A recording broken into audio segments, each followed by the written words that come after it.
everyone, welcome back to my channel. If you're new here, welcome. Don't forget to like, don't forget to subscribe. My name is Tiffany. I post all things faith, marriage, mental health, lifestyle, etc. If that is something you're interested in, please subscribe. I'd love to have you. I'd love to get to know you. Today I'm going to be giving you 12 tips on how to have a healthy marriage. As you know, I've only been married a year and a half. I don't have all the answers. I'm just giving you tips that work for me. So let's get into it. If you see me looking down, it's because I have some notes written down on my computer and I am reading my notes off of that. So tip number 1, make sure God is the center of your relationship. Make sure God is the center of your marriage. Make sure God is the center of your being. Make sure God is the center of everything. You cannot have a successful marriage if God is not in the relationship. If prayer is not in the relationship, if you are not seeking the Lord, you cannot have a blessed marriage. There is a devil out there who does not want to see marriages succeed. There's a devil out there who wants to cause division and destruction. When you are founded in the Word, when you have a relationship with God, when you make sure that God is the center, you are able to combat anything that the devil tries to bring your way. The devil does not want unity, because when people are united, they are more powerful, and the devil does not want that. The devil does not want marriages together, and he will do everything to destroy your marriage. Tip number 2, apologize and forgive. Apologizing is probably the hardest thing for a lot of people, especially for women, because we can be super prideful. We think we know everything. We think we have all the answers. So it's hard for us to apologize. It's hard for us to put our egos and our pride to the side and say that we are wrong. But for a healthy marriage, it is essential to admit to your wrong. It is essential to apologize. It is essential to humble yourself. When you are in a marriage, it is not about you. It is about two people who come together. And sometimes that is owning up to what you've done. Sometimes that is apologizing. Sometimes that is losing a battle because you want your marriage to win. In order for your marriage to win, sometimes you have to lose. Forgiveness is super important. I spoke about this in my last video. If you cannot forgive, you cannot move forward. If you cannot forgive your spouse for anything that they've done for you, there is no moving forward, because the situation is always going to come back up because you have not been able to forgive and let it go. Forgiveness is super important, not only just for your spouse, not for your marriage, but for yourself. Forgiveness is how you set yourself free. You're no longer holding on to things. You're not holding on to grudges.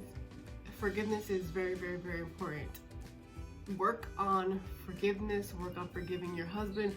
Work on forgiving yourself. Sometimes you have to forgive yourself for things that you've done in your marriage that you're still holding on to. God is our forgiver. God forgave us for everything. We're gonna sin tomorrow, and God already forgave us for it. If God can forgive us, you can forgive your spouse and you can forgive yourself. Tip number 3, use a lot of physical touch. I know there are people out there who don't like physical touch, so this might be a little hard for them. But for those people who do, I'm a person who likes physical touch. I like to hold hands. I like to cuddle. When we're watching movies, I like to rub my husband's head, play with his ears. I'm a very, very physical touch person. Before he leaves for work every day, we give each other a kiss goodbye. When he comes home, we give each other a kiss hello. It's how we show our love. It's how we show affection. It's important. Affection in a marriage is important. Tip number 4, when you are going to make a complaint, when you are going to complain about something, make sure you start with a compliment first. For example, I appreciate you so much and I appreciate everything that you do for me, but there's something that's bothering me that I would like to talk about. I don't like the way you spoke to me. I don't like the way you said this to me.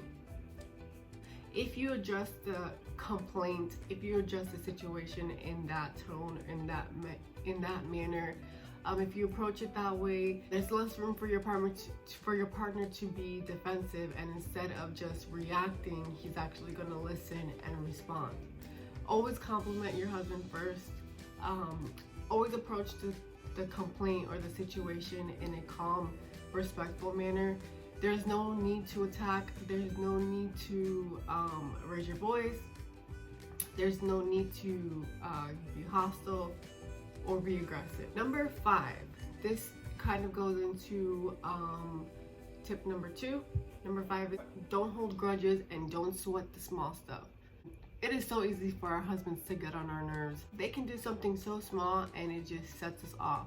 If it's not gonna matter in 5 minutes, if it's not gonna be important in 5 minutes, let it go. Your husband forgot to take out the trash, let it go. Don't sweat the small stuff. Don't hold grudges. If something happens in your marriage and you choose to stay in this marriage, you need to forgive and you need to let it go. You cannot keep bringing up the problem. You cannot keep bringing it up. When you made the decision to stay in that relationship, you made the decision to start fresh. You made the decision to let it go. And that's it. Let it go. Let it go. Let it go. Let it go. Let it go. Tip number 6. Have discussions rather than arguments. Communication is very important. When you can sit down with your husband and just have a conversation, maybe at the end of the week, maybe at the end of the day, discuss what is bothering you, discuss what's on your mind, discuss any of your concerns, but have a conversation about it, have a discussion about it. There is no need to attack. There is no need to be aggressive. Tip number 7. Don't try to change your spouse.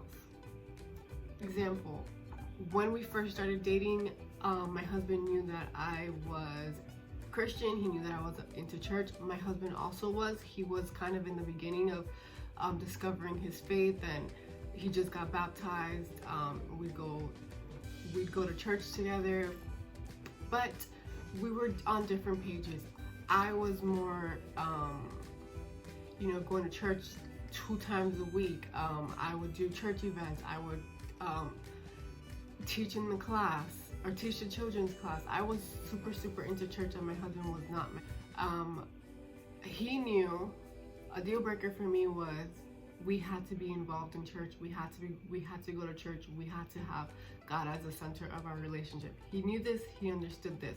One thing I did not do is try to make him stop doing certain things that he was doing before we got together or before we got married. I never tried to change my husband. I've never tried to force him to do anything or to stop doing anything. I've always respected who my husband was.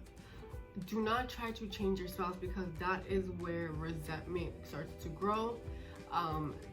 That is where people start to lose themselves in their marriage. Respect your spouse for who they are. Tip number 8, take responsibility for your actions. This kind of goes into number 2 when I said to apologize. Take responsibility for your actions. If you know that you messed up, say sorry, apologize, own up to it, take responsibility. Don't let your pride get in the way.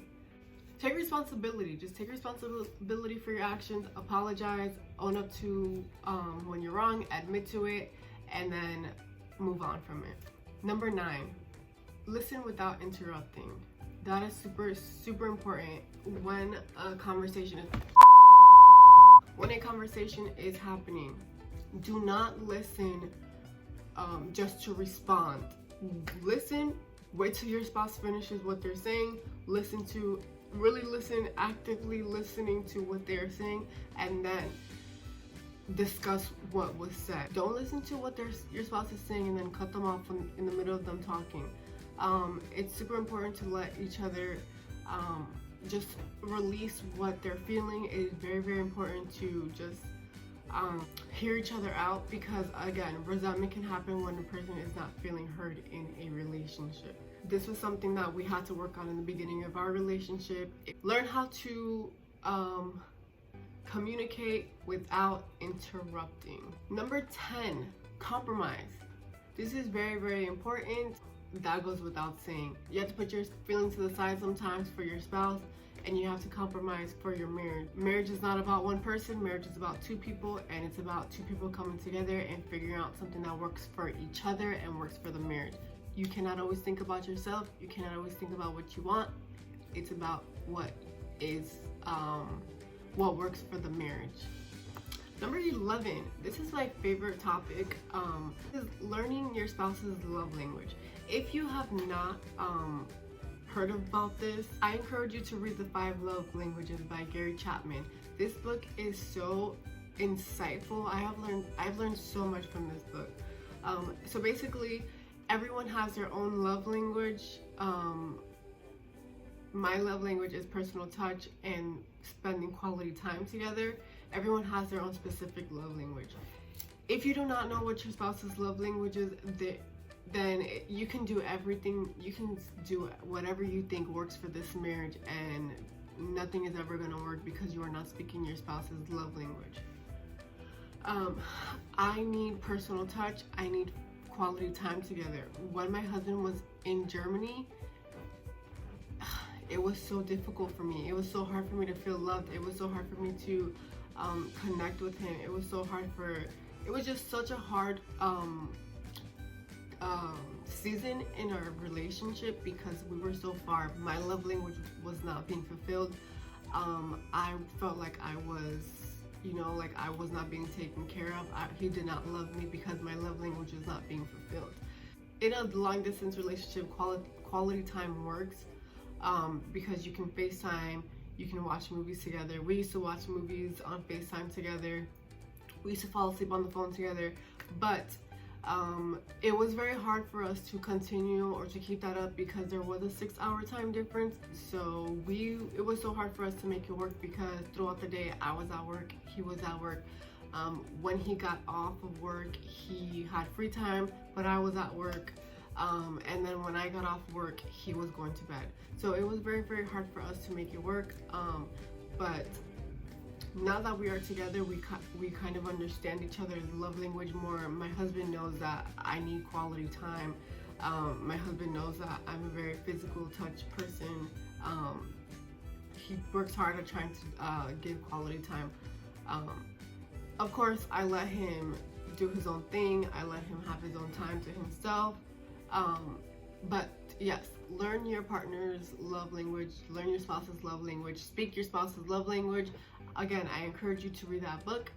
If you don't know what I'm talking about, you can even go online to their website, and there's a quiz that you fill out that actually tells you what your love language is. Speak your partner's love language, even if it hurts you, even if you don't like to do it. You gotta speak your spouse's love language. I guarantee your relationship will change. Tip number 12, always thank your spouse for the little things.